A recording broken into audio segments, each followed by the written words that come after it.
you ever seen a country where women are the ones who propose? A place where a village of actual dwarves exists? A town with only one resident, yet it has its own entry visa? And what about a street so steep that cars have to be parked sideways to avoid sliding down? How do the locals manage?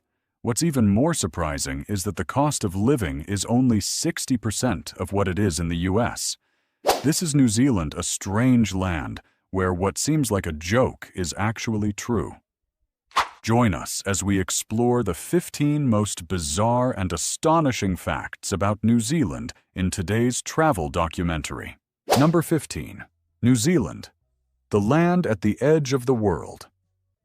New Zealand is isolated in the southwestern Pacific, over 1,200 miles from Australia, and is often referred to as the faraway neighbor of the civilized world.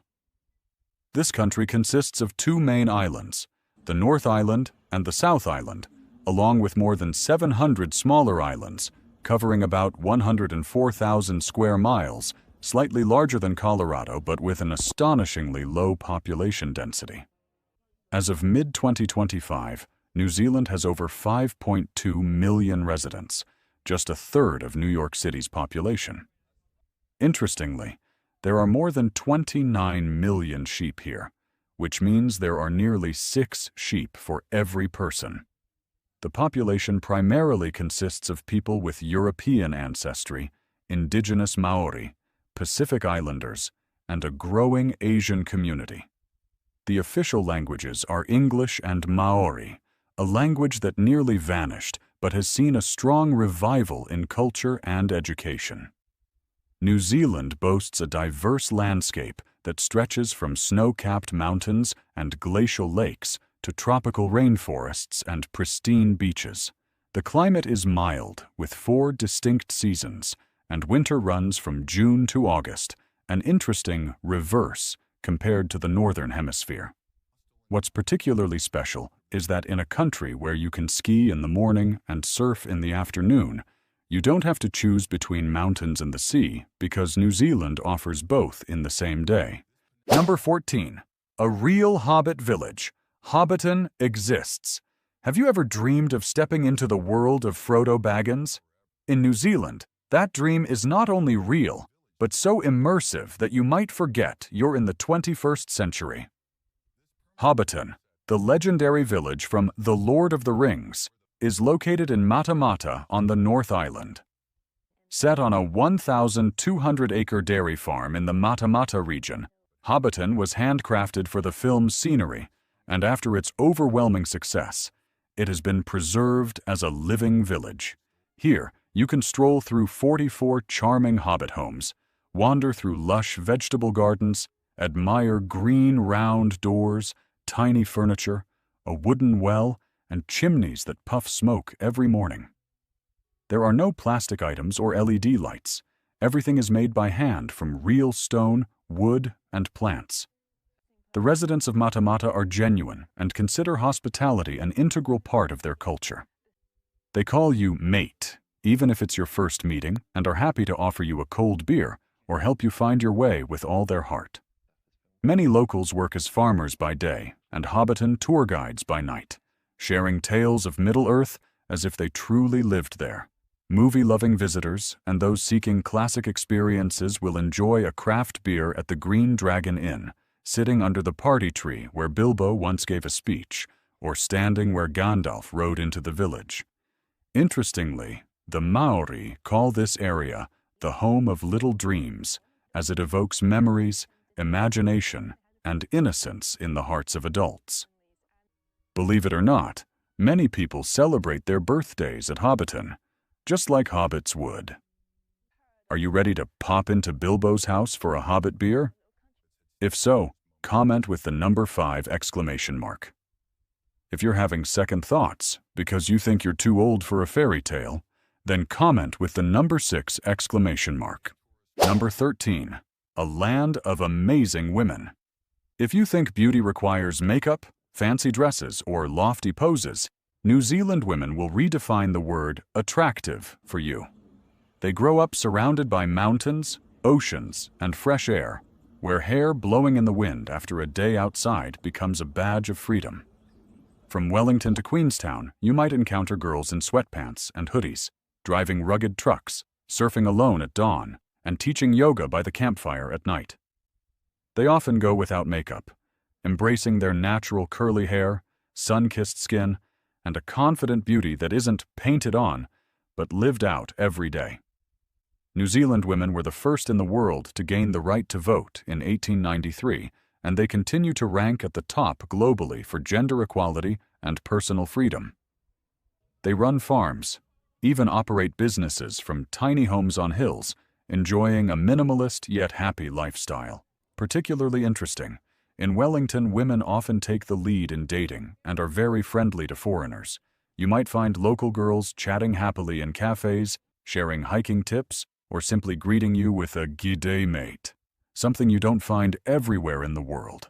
And if you're wondering if they're open to international love, the answer is very likely, especially if you're kind, genuine, and ready to share a simple and free-spirited life with them. Want to know how to befriend them? Leave a comment with the number 8 exclamation mark. I'll share tips on connecting with a wonderful woman the Kiwi way. Number 12. Waitomo, New Zealand's underground galaxy. In New Zealand, you don't have to look up to see the stars. You can just look down into the cave. The Waitomo glowworm caves are one of the most beautiful and strange places in the world, where millions of Arachnocampa luminosa, a species of glowworm found only in New Zealand, glow like an underground galaxy. Waitomo is made up of ancient limestone that's more than 30 million years old, dating back to before the dinosaurs went extinct. Interestingly, these glowworms spin webs and glow to attract prey. The cave tours take place in complete darkness, where you'll drift through the cave on a boat, no flashlights, no talking, just the sound of running water and the brilliant starry sky above. It feels like flying through space. No wonder many filmmakers have called it a place that's actually more beautiful than CGI. Discovered by Maori hundreds of years ago, Waitomo has deep spiritual significance and has welcomed visitors since 1889. Every year, more than 1 million tourists from all over the world visit this magical place. Number 11. Unique spa services only found in New Zealand. Have you ever relaxed in an outdoor jacuzzi in Colorado? Now, imagine a wilder, more primitive version.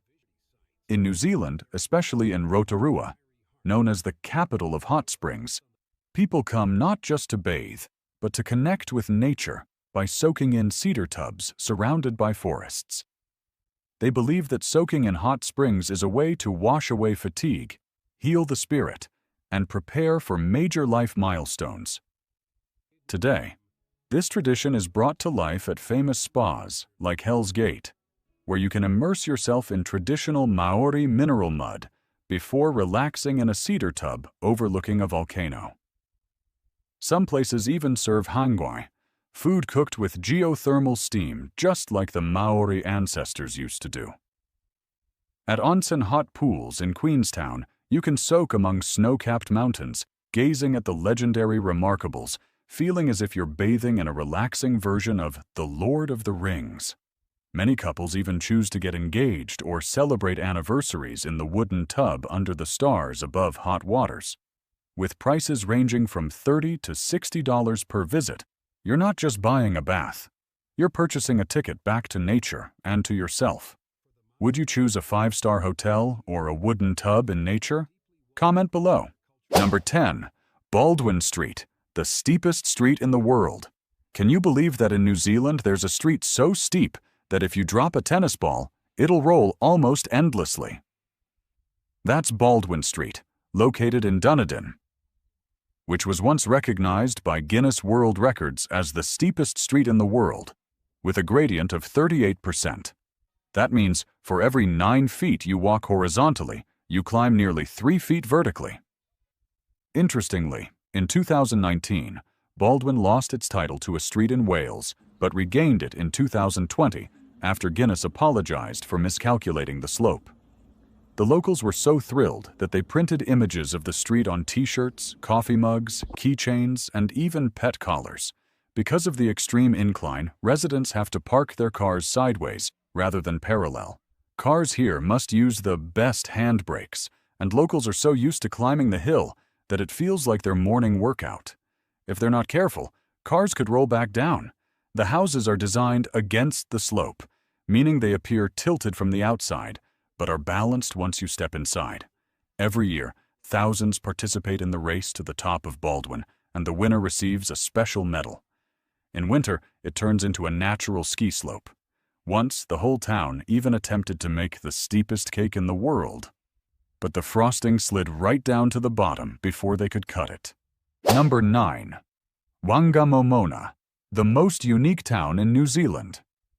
Whangamomona is a small town in the Stratford district and the Manawatu-Whanganui region of New Zealand, with just 30 to 40 residents.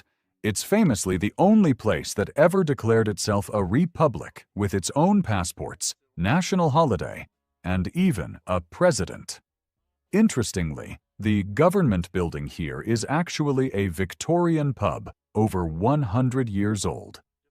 Visitors can enjoy a cold beer while applying for a Republic passport for just a few dollars, all completely legal within the town. Nearby is what is probably the world's smallest gas station. Just a single pump with no awning, no staff, and you fill up and pay yourself. The culture here is all about absolute mutual trust. No one locks their doors during the day. The houses around town are handcrafted from wood, with dark-colored metal roofs. Backyards often double as goat pens or garages. Some homes retain their early 20th century architecture, featuring long porches, wooden paneling, and trellises covered in climbing vines. There are no police, no security cameras, and no traffic lights. Yet the town has remained peaceful for a century. Everyone here has a unique nickname, like Dave, who whispers to the goats, or Nina, the flag-raising queen. Even more interesting, every 2 years, the whole town holds a presidential election where candidates can be people, dogs, or goats. Number 8. The kiwi bird, the world's cutest national symbol. In a country where the residents proudly call themselves Kiwis, it's no surprise that the national symbol is not a majestic eagle or a mighty lion, but a tiny, flightless, nocturnal, and extremely shy bird, the kiwi. This little creature embodies the unique cultural identity of New Zealand. Interestingly, the kiwi has a long, curved beak and is the only bird in the world with a sense of smell stronger than sight. It uses its beak to sniff out food in the ground, functioning like a detective with a nose in the wild. And kiwi eggs? They're about 25% of the mother's body weight, making them some of the largest eggs in the animal kingdom. New Zealanders love kiwis so much that many roads have signs reading "Kiwi Crossing," giving way to this timid bird. Kiwis are also known for their loyalty. Once they choose a mate, they stick together for life, building nests, hatching eggs, and raising young quietly but steadfastly. For Kiwis, this bird represents not just wildlife, but their pride and spirit of authenticity. If you want to see a kiwi with your own eyes, head to the reserves in Rotorua or Zealandia. But remember to speak softly and move slowly, as kiwis don't like to be noticed. If you think this flightless bird deserves its national treasure status, comment with the number 9. Number 7. Life in Wellington. If you land in the capital city of Wellington on a December morning, the first thing you'll feel isn't a rush, but a strong enough wind to blow your hat down the hill. This city has the highest average wind speed in the world, earning it the affectionate nickname Windy Welly. Strangely, no one seems to mind. Wellingtonians still leisurely sip coffee on the sidewalks, reading books in the park. Every home features a special detail, a tiny shoe awning right at the front door. This isn't just for show. Removing your shoes inside is an unwritten cultural norm. If you ask why, they'll smile and say, to keep the house clean and the mind light. On Cuba Street, the most famous artistic avenue in the capital, you'll find musicians playing ukuleles, artists painting portraits on the spot, and vintage cafes tucked beside historic Edwardian buildings. Here, there's even a human-powered fountain that only springs up when someone rides a bike. Traffic in Wellington is also peculiar. People rarely honk, and if you sing a cheerful song on the bus, you might get a free ride away for the driver to reward those who dare to be themselves.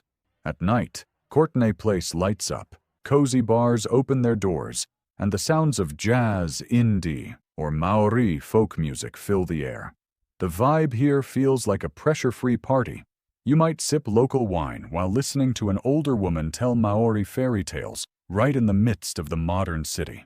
Interestingly, Wellington doesn't have a 6-lane highway or towering skyscrapers overshadowing the sky. Everything here is just enough to let you hear the ocean waves, smell the manuka trees, and believe that an ideal city doesn't have to be